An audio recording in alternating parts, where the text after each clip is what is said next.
Pernah nggak sih waktu kita lagi lihat ke langit, terus kepikiran, sebenarnya apa sih bola api raksasa yang ngasih kita kehidupan ini? Nah, dalam pembahasan kali ini, kita akan coba bedah bintang yang jadi pusat tata surya kita, yaitu matahari. Oke, kita mulai dengan satu angka yang wow, bikin kaget. 99,86%. Itu adalah porsi massa matahari dari semua yang ada di tata surya kita. Coba bayangin, semua planet, Jupiter, Saturnus, bumi kita, ditambah semua asteroid dan komet, itu semua kalau digabung cuma remah-remahnya aja. Nah, ini pertanyaan utamanya yang akan kita jawab. Kita akan seolah-olah membelah matahari dari permukaannya yang super terang sampai ke intinya yang luar biasa panas. Jadi, ayo kita mulai petualangan kita. Anggap aja kita lagi menyelam masuk ke dalam matahari. Kita kupas satu persatu lapisannya buat ngelihat apa aja rahasia di dalamnya.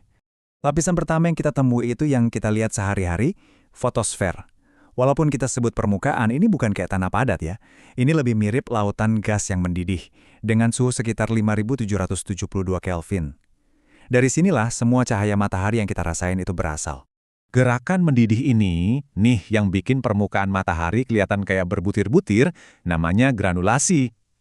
Ini tuh kayak mesin raksasa yang nggak berhenti ngaduk-ngaduk energi buat dibawa ke permukaan. Nah, di bagian ini, ceritanya jadi makin luar biasa.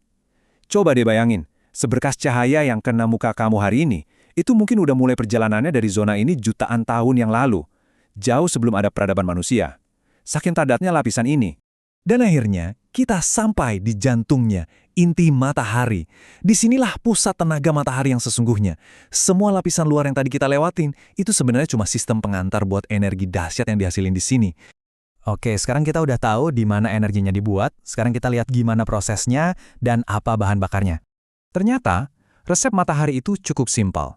Sebagian besarnya, sekitar 73%, itu hidrogen. Anggap aja ini tumpukan bahan bakar raksasa yang siap dibakar di dalam tungku nuklirnya. Prosesnya kedengaran rumit, tapi intinya cuma 3 langkah ini. Pertama, gravitasi menekan atom-atom hidrogen dengan kekuatan yang luar biasa. Kedua, mereka bergabung, maksa diri buat nyatu jadi helium.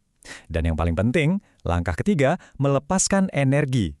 Sebagian kecil massa dari proses itu diubah jadi energi murni dalam jumlah yang super besar, sesuai rumus Einstein yang terkenal itu. E sama dengan mc². Dan yang dimaksud jumlah besar itu benar-benar gak kebayang. Tiap detik, matahari mengubah 4,26 miliar kilogram materinya jadi energi murni. Itu setara dengan jutaan bom nuklir yang meledak setiap detiknya. Kok bisa? Aneh kan? Kutipan ini sebenarnya keren banget buat ngejelasin kalau kekuatan matahari itu bukan karena tiap meternya super intens, tapi karena ukurannya yang maha besar. Jadi ada banyak banget tumpukan kompos di intinya yang kalau dijumlahin total energinya jadi luar biasa dahsyat. Kita udah tahu anatominya, udah tahu cara kerjanya. Sekarang yuk kita lihat kisah hidupnya, sebuah cerita panjang tentang kelahiran, kehidupan, sampai kematian matahari kita. Nah, ini dia garis waktu matahari. Dia lahir sekitar 4,6 miliar tahun lalu, dan sekarang ini lagi di fase paruh baya yang stabil. Tapi, di masa depan yang jauh banget, matahari bakal membengkak jadi raksasa merah, menelan planet-planet terdekat dan kemungkinan besar bumi juga, sebelum akhirnya menyusut jadi sisa bintang kecil yang disebut katai putih. Perubahannya itu drastis banget. Di kiri, itu matahari yang kita kenal. Di kanan, masa depannya sebagai raksasa merah. Ukurannya jadi gede banget, sampai permukaannya bisa mencapai orbit bumi sekarang, dan cahayanya ribuan kali lebih terang. Benar-benar transformasi total. Oke, sekarang kita coba zoom out jauh banget. Setelah ngintip ke dalam matahari, sekarang kita lihat posisi matahari di gambaran yang jauh lebih besar, galaksi kita. Matahari kita itu nggak diem loh. Dia itu ngajak kita semua melesat keliling pusat galaksi Bima Sakti dengan kecepatan hampir 1 juta kilometer per jam.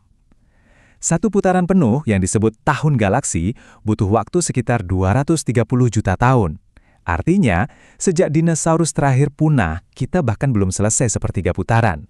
Dan setelah perjalanan miliaran tahun melintasi galaksi, kita kembali ke sini, ke rumah. Inti dari semua ini sebenarnya sederhana. Tanpa energi yang stabil dan melimpah dari bintang kita ini, ya, nggak ada pohon, nggak ada bunga, nggak ada kita. Keberadaan kita itu terikat banget sama dia. Jadi, kita dihadapkan sama dualitas ini kan? Bintang yang ngasih kita kehidupan, pada akhirnya juga yang akan jadi penyebab kehancurannya. Ini jadi pengingat tentang skala waktu kosmik dan di mana posisi kita di dalamnya.